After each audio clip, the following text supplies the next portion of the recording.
अस्सलाम वालेकुम स्टूडेंट्स। हमारा आज का टॉपिक है बायोडाइवर्सिटी।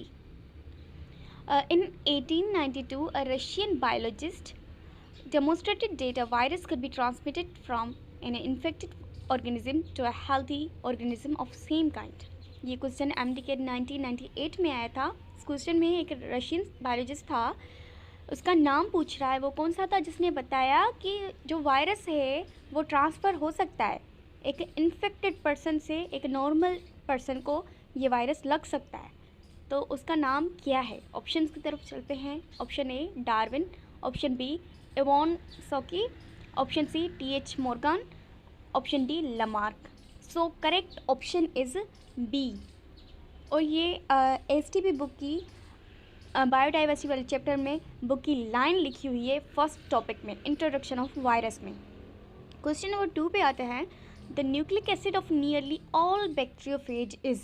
ये क्वेश्चन MD के 1998 में आया था। Option A RNA, option B protein, option C DNA, option D none of these. So it's correct option is C DNA। Next question पे चलते हैं। The protein code of virus is known as. ये question 1999 में आया था। Protein virus के protein code को क्या कहा जाता है? प्लाज्मिड कहा जाता है, कैप्सूल कहा जाता है, प्लास्टिड कहा जाता है, कैप्सिड कहा जाता है। जैसे कि इसका करेक्ट ऑप्शन है कैप्सिड। बेसिकली ये सारे जो क्वेश्चंस हैं ये बुक लाइन्स हैं, STB के बुक लाइन्स दिए हुए हैं। क्वेश्चन नंबर 4 पे जाते हैं। A virus is considered as a parasite. It harms its host, it kills its host, it can't reproduce outside its host। option A 1 only, 2 only, 1 and 2 only, 2 and 3 only, 1 2 and 3। तो इसमें कहा जा रहा है कि वायरस को consider किया गया है पैरासाइट क्योंकि वो अपने होस्ट को हार्म करता है, वो अपने होस्ट को किल करता है और वो होस्ट के बाहर रिप्रोड्यूस नहीं कर सकता। ये सारी की सारी प्रॉपर्टीज़ वायरस की हैं, ये करेक्टरिस्टिक्स वायरस के हैं। इसका मतलब ये तीनों ऑप्शन सही हैं। तो करेक्ट ऑप्शन जो होगा वो होगा E 1 2 and 3। So fifth question है। Encircle the mismatch colds, rhinovirus, yellow fever, bacteria, encephalitis virus, minus strand RNA virus, paramyxo virus, rabies dog bite. यहाँ पे हमसे पूछा गया है कि मिसमैच बताएं। मिसमैच मतलब जो मैच नहीं होता, गलत है जो।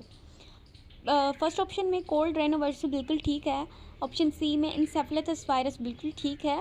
ऑप्शन डी भी ठीक है, ऑप्शन ई भी ठीक है। लेकिन जो ऑप्शन बी है लिखा हुआ है येलो फीवर, येलो फीवर जो है बैक्टीरिया काज करता है? बिल्कुल नहीं।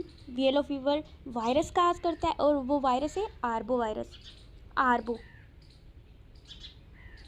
सो ये yellow fever is caused by arbo virus. ये बुक में भी लिखा हुआ है, बुक की लाइन है बिल्कुल। तो option B is correct option. It means it is mismatched. Option question number 6 है। 5 steps of the lytic cycle of T4 phage are given below. 5 steps हमें मिले हुए हैं, हमने उनकी करेक्ट सीक्वेंस बनानी है। पढ़ते भी जाएंगे, ऑप्शंस को देखते भी जाएंगे। फर्स्ट है the T4 phages uses its tail to stick to specific receptor. जो ये बिल्कुल करेक्ट बात है और ये फर्स्ट स्टेप है कि जो T4 फेज होता है उसका अपना टेल यूज़ करता है एक स्पेसिफिक रिसेप्टर को स्टिक करने में। ये फर्स्ट स्टेप है। एंड सेकेंड पे चलते हैं। The cell's metabolic machinery directed by phage DNA produce phage protein and nucleotide from the cell's degraded DNA are used to make copies of the phage genome। Third है the phage then directs production of an enzyme that digests the bacterial cell wall। ये भी four में देखते हैं। the empty capsid of the phage is left as a ghost outside the cell। the फिर 5 है option. The shield of the tail contract thrusting a hollow core through the wall and membrane of the cell. कहा गया है कि correct sequence बताएं। इतने सारे options हैं, आपने क्या करना है जो मतलब इन 5 स्टेप्स में से ऐसा कोई देखना है कि फिर आप ऑप्शंस में देखें कि वो आपको मिल रहा है ऑप्शन, तो फिर दूसरों को पढ़ने की ज़रूरत नहीं पड़ेगी, ईजी हो जाएगा। तो जो ये यहाँ पे फर्स्ट स्टेप लिखा हुआ है कि टी फॉर फेज अपना टेल यूज़ करता है एक स्पेसिफिक रिसेप्टर को स्टिक करने में। तो ये फर्स्ट स्टेप बिल्कुल करेक्ट है। ऑप्शंस की तरफ जाते हैं तो जो डी ऑप्शन लिखा हुआ है वो 1 फर्स्ट, फिर 5th the shield of the tail वाला, फिर 4th, फिर 2nd, फिर 3rd। So option D is a correct option. Question number 7 है chicken pox is caused by. Chicken pox is caused by, ये क्वेश्चन 2011 में आ चुका है और ये क्वेश्चन काफ़ी बार रिपीट हो चुका है। जो 2011 में है और जो पीएमसी ने टेस्ट 2021 में ली थी उसमें भी ये क्वेश्चन था और आई थिंक सो काफ़ी बार ये रिपीट हो चुका है। सो ऑप्शन ए पे जाते हैं। हेपेटाइटिस ए वायरस बिल्कुल नहीं। ऑप्शन सी इन्फ्लुएंजा वायरस बिल्कुल नहीं। ऑप्शन डी HIV बिल्कुल नहीं। ह्यूमन इम्यूनो डिफिशिएंसी वायरस, ये एब्रीवेशन है HIV का। ऑप्शन ई रेबीज़ वायरस, जी बिल्कुल नहीं, रेबीज़ वायरस नहीं, वो तो डॉग बाइट से होता है।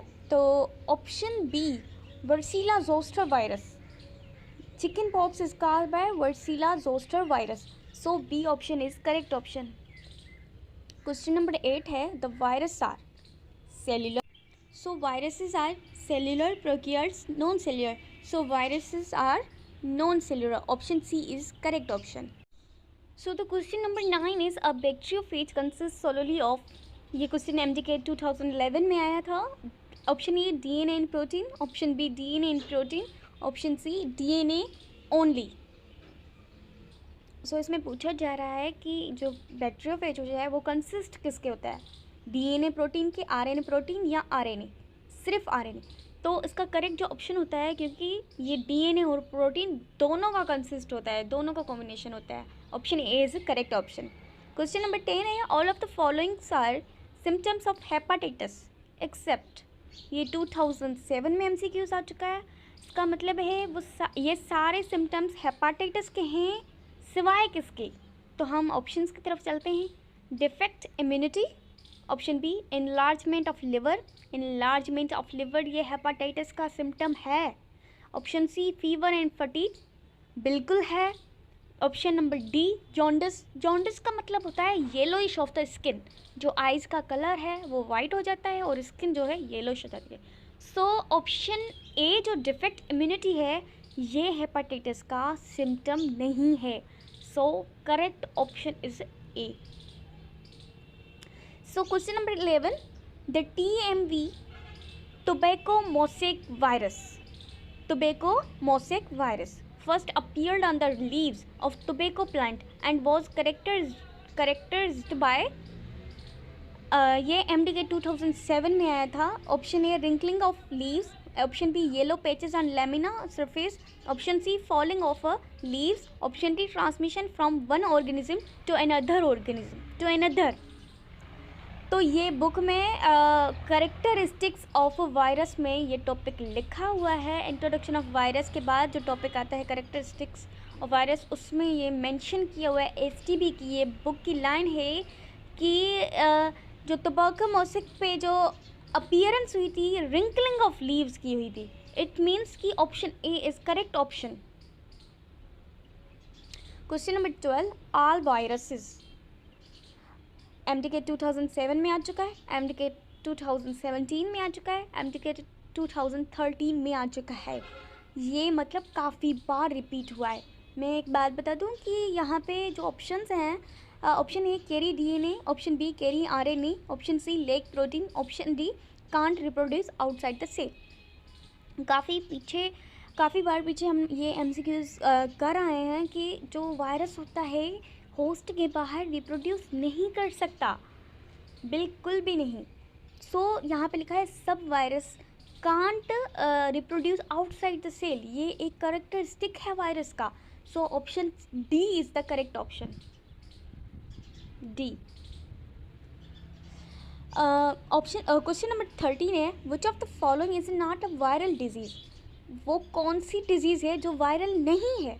Option A AIDS viral disease है, ऑप्शन बी है मलेरिया, ऑप्शन सी है इन्फ्लुएंजा, बिल्कुल है, ऑप्शन डी है चिकन पॉक्स, बिल्कुल है वायरल डिजीज़ है। So the question number 9 is a bacteriophage consist solely of, ये क्वेश्चन MGK 2011 में आया था। Option A DNA in protein, option B DNA in protein, option C DNA only. सो इसमें पूछा जा रहा है कि जो बैक्टीरियोफेज जो है वो कंसिस्ट किसके होता है, DNA प्रोटीन के, RNA प्रोटीन या RNA, सिर्फ RNA। तो इसका करेक्ट जो ऑप्शन होता है, क्योंकि ये DNA और प्रोटीन दोनों का कंसिस्ट होता है, दोनों का कॉम्बिनेशन होता है, option A is correct option. Question number 10 है, all of the followings are symptoms of hepatitis except. ये 2007 में MCQs आ चुका है। इसका मतलब है ये सारे सिम्टम्स हेपाटाइटिस के हैं सिवाय किसके। तो हम ऑप्शंस की तरफ चलते हैं। Defect immunity, option B enlargement of liver, enlargement of liver ये हेपाटाइटिस का सिम्टम है। Option C fever and fatigue, बिल्कुल है। Option number D jaundice, jaundice का मतलब होता है येलोइश ऑफ द स्किन, जो आइज़ का कलर है वो वाइट हो जाता है और स्किन जो है येलोइश हो जाती है। सो ऑप्शन ए जो डिफेक्ट इम्यूनिटी है ये हेपाटाइटिस का सिम्टम नहीं है। सो correct option is a. So question number 11,